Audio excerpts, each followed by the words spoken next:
We are recording. This is Conversations with Calvin, We the Species, and it is a special occasion right now because I'm with SONIA YACO. Now I would have to get this exactly correct because it's critical. Not only is SONIA from Rutgers University, the Rutgers New Brunswick Special Collections University Archives, which she is the director, but she is also going to be talking about the Book Arts Symposium, which is going to be happening in the next couple of days at Rutgers and actually all over. And very important to me to be involved in this, to be able to share this. So Sonia, it's a thrill to introduce Sonia YACO. Why don't you do a little bio and tell people a little bit about yourself, and then we'll talk about the Book Arts Symposium. Great. It's just a joy to be here and talking to all the vast Rutgers network Calvin has built over the years. I'm Sonia YACO. I'm the executive director of the New Jersey Book Arts Symposium. And my main job is that I'm the head of special collections and university archives at Rutgers, New Brunswick. I come to this as a aficionado of old things, of books, of art, and this is a lovely chance to put it all together. Next logical question is, what is the symposium? When is it? What is it? The New Jersey Book Arts Symposium has been going on for 25 years so far. This is the 26th year. It's a gathering of book artists from around the country. It mostly is New Jersey, has been. And over the years, we've built quite a community of book artists.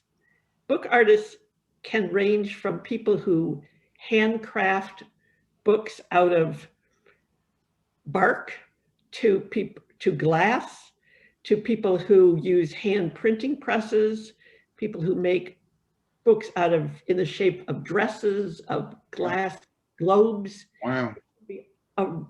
Quite a range of things. These are often called, some of them are called artist books, which is not books about artists or by artists.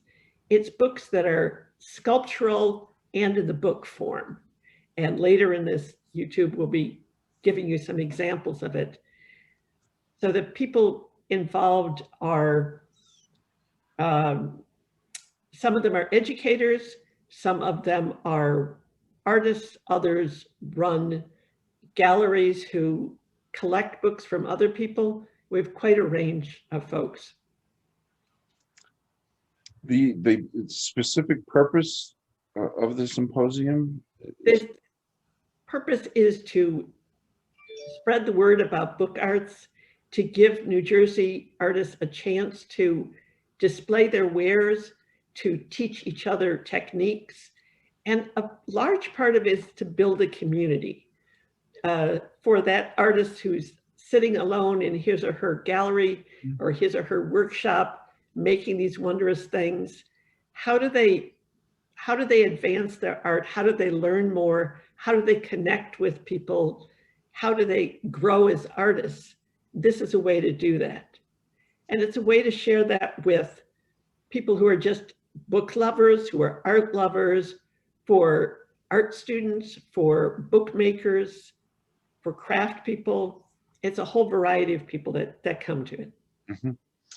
So I've been in my little microcosmic world promoting all over social media the theme.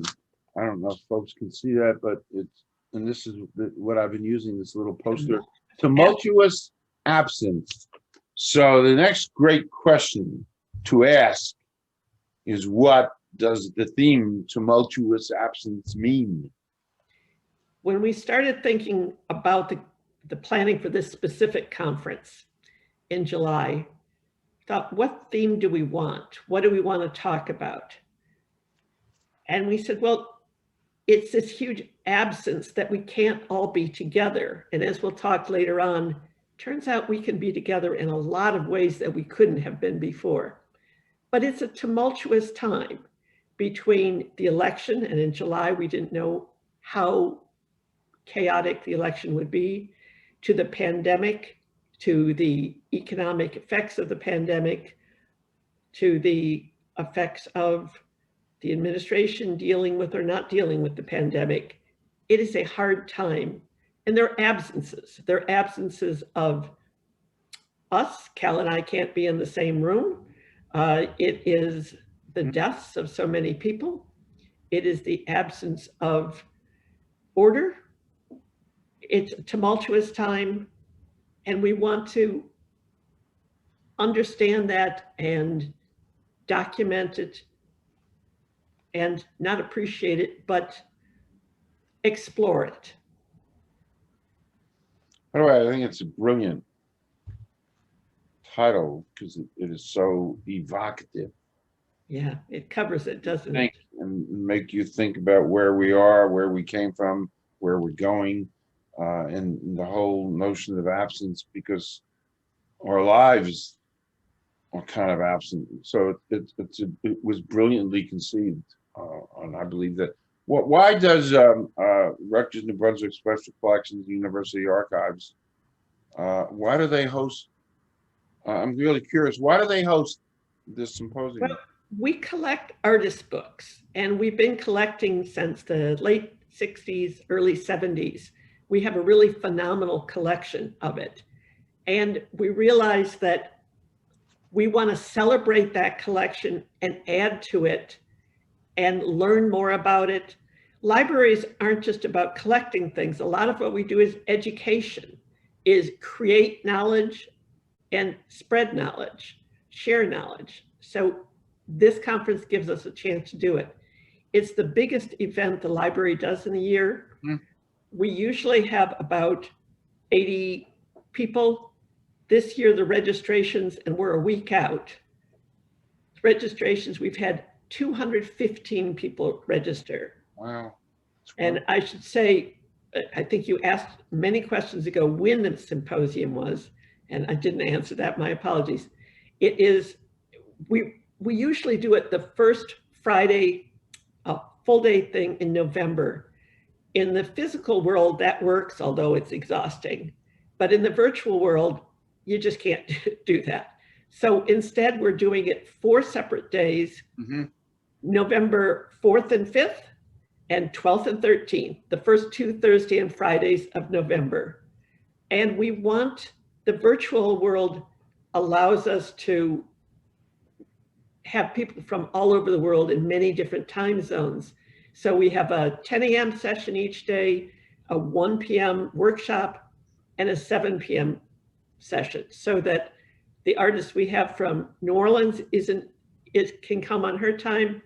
The one we have coming from Italy can come on her time, and the West Coast people, East Coast people, and we've gotten people from like the Getty in Los Angeles I know are attending.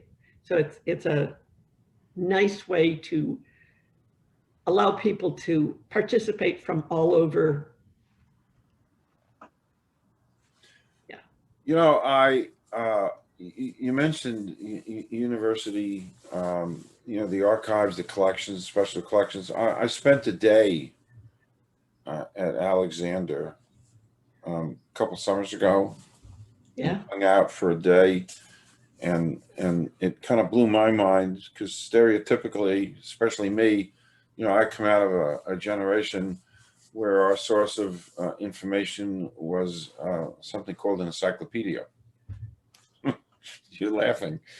And you know, my concept of the library was stereotypically, you know, a library, books, and encyclopedia, and you're pulling out the index cards to look up things. I just saw something. So spending a day at Alexander Library and realizing all that you do, and this, of course, is part of all that you do. I mean, it is a brave new world, if I might quote Aldous Huxley. It is a brave new world, and things that I saw at Alexander Library and the things you're doing in the symposium. And I came up with that expression. Some of you guys liked it. The library today is really an amusement park for the mind. That's a brilliant, I love that phrase you came up with. And I think the symposium is a perfect example of that. The things I'll be showing you are. And we're going to get to that momentarily. We're going to do a little show and tell, a little old fashioned show and tell. But before we do that, just to kind of go off topic a little bit, because I like to do that. I like to be a little bit, not irreverent, but a little bit unconventional, and get people to know you. But so I'm going to ask you this silly question. Okay. Name 5 things in life that you can't live without. I got a list, and it's not in order of importance. It doesn't have to be in any order. A power drill. I'm a sculptor. I do some book arts, and without my power drill, a lot of kinetic sculptures just would not get made. Okay. My children, 2 adult children, one's a musician and one's a computer geek. Wonderful. And lovely daughter-in-law who's a physician. I could not do without books. I could not do without art. And I could not do with, oh, let's see, let me come up with a food thing. I not do without. Be hard to do without seafood. Perfect. All right, back to business. Okay, back to business. Back to business. So, and this is and I've been looking forward to this part because this is old-fashioned show and tell. What will people see and hear and learn, and who will be there? And why don't you jump in with PowerPoint? And this is important so people get an idea of the things they're going to see. So first, what I'm going to show you is, if we're in the mood. Apparently we're not in the mood. Well, there we go. Okay. So these are some of the books that will be shown. And you can see they really vary. They are hand printed, machine printed, they are cut out, they're handmade paper, they're handwritten. Some have words, some do not. This one's great. Some are very 3-dimensional, some are 2-dimensional. Wow. Some have their own text. Well, they all have their own text. Almost all have their own text. Some are printed with a variety of different techniques. Most of them have, some are related to the topic of tumultuous absence. It is quite an amazing span. Wow. So these are all materials of people who will be speaking at the exhibit, speaking at the symposium. Wow. And some of them, I guess, their colleagues will be presenting the books, but these will all be talked about. There's a panel on Black Lives Matter artists, one on masks artists, some from Frontline Paper, folks from the Center for Book Arts. Wow. That one's a gorgeous one. Some of these are rice paper. You can see a great deal of textures. I think what fascinates me is just the breadth of it. Yeah, I was just going to say that the depth and the breadth of this. Wow.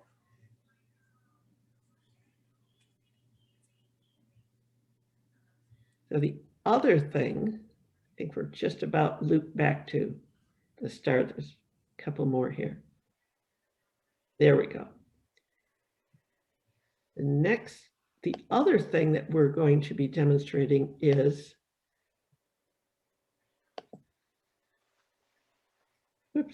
Sorry, gotta get my screen share here.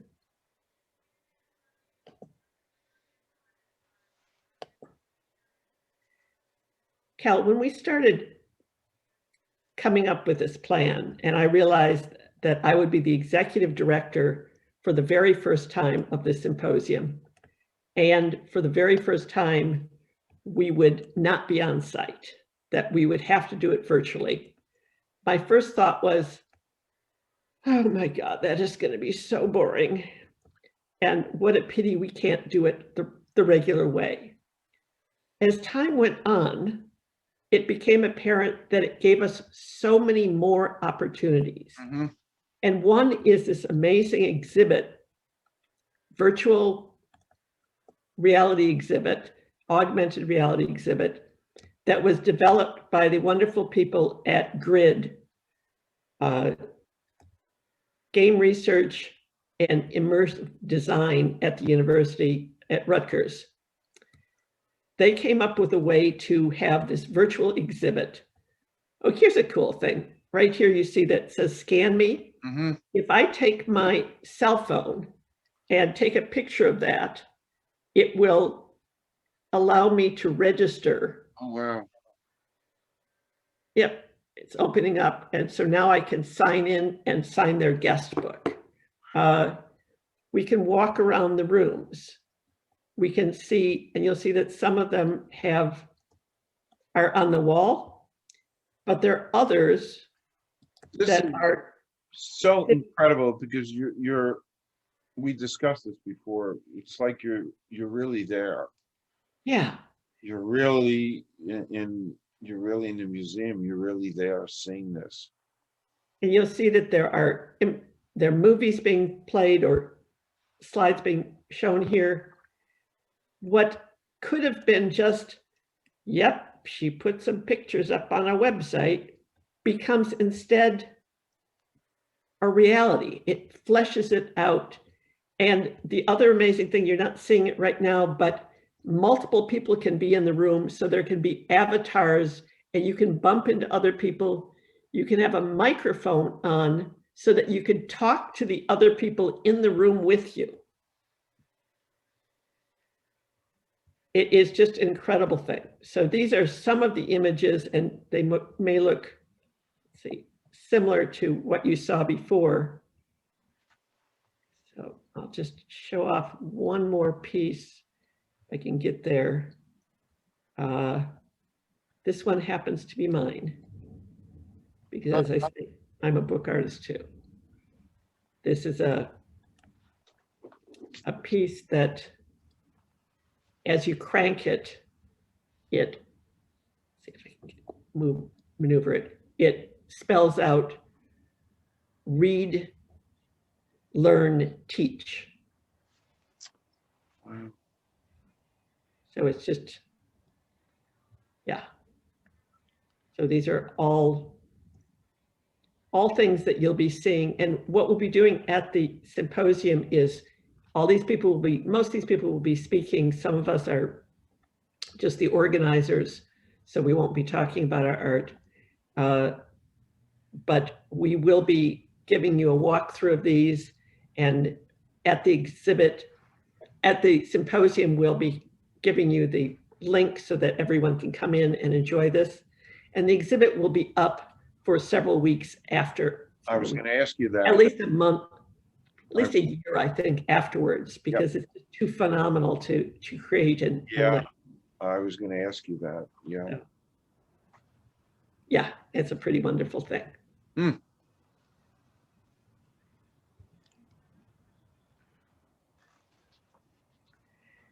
So the horrors of COVID have had the silver lining of allowing us to do some amazingly innovative things. What would have been at another time, yeah, that's an interesting idea, I'm sure someday that will happen, became a way to, how do we most effectively communicate this content to people? How do we share it in a way that people will be grabbed by it, really enraptured by it? And it's important to learn how to learn how to teach in these times. And none of that would have happened otherwise. And again, we have an amazing team of professionals at the library, librarians, as well as the grid team that did this, and people from outside the organization. Amanda Thackeray is the brilliant exhibit designer that came up with the images and the text, working with the grid team. So it's really quite a wonderful thing. It really is, right down to the floor. Yes, I know. I love the floor, the walls, and the lighting, and the whole thing. So I really hope people can come to the symposium. People who should come, if you like books, if you like the texture of old books, if you like craft, if you like art, if you like fascinating ideas, if you're a high school student, if you're a parent home with young kids, if you are retired after a professional life in a completely different field, please come. We'll be sharing in the screen, Cal tells me he'll be flashing on the screen the registration link. You can come, it's free. You just need to register. And I'll tell you the URL. Some people do better hearing it orally than written. The URL is go.rutgers.edu.njbas2020. It's actually slash. You are right. Thank you. go.rutgers.edu/NJBAS2020. Right. Thank you so much. And that should be displayed on there. Once you register, you'll get an email right back, and that'll give you a link to the website. And then you can join all of our sessions with Zoom. Oops, I'm going to stop sharing my screen because I think I was on the wrong screen. We're back. So we covered everything we needed to cover. And everything, it to me is just mind-boggling, the creativity and what's in store on these 4 days. And so we're going to entertain doing more with Grid and those that put it together, so people can watch the next couple of days and beyond for another little show to talk about that and to explore that and show that and the stuff that I've seen. It's so emotional to see this. I just marvel at the creativity and what's in store for people when they come to this. So we're going to sign off. Well, let me first give a shout out to the please. Middlesex County Board of Chosen Freeholders, who gave us a grant to support this work through the Middlesex County Cultural and Arts Trust Fund. They were very generous in their support this year, and we really appreciate that. Perfect. So I can't thank you enough. Thank you, Ken. And I'm thrilled to do this, and we're going to sign off now. Everybody's got all the information. Hope to see you. Really should see you. It's just too good to pass up. What you folks have created. Hope you can join us. And again, I thank you. It is an amusement park for the mind. Absolutely. And I continue saying that. And so we'll see you soon, a couple days. Okay. Thanks so much. Thanks, Sonia. Bye-bye.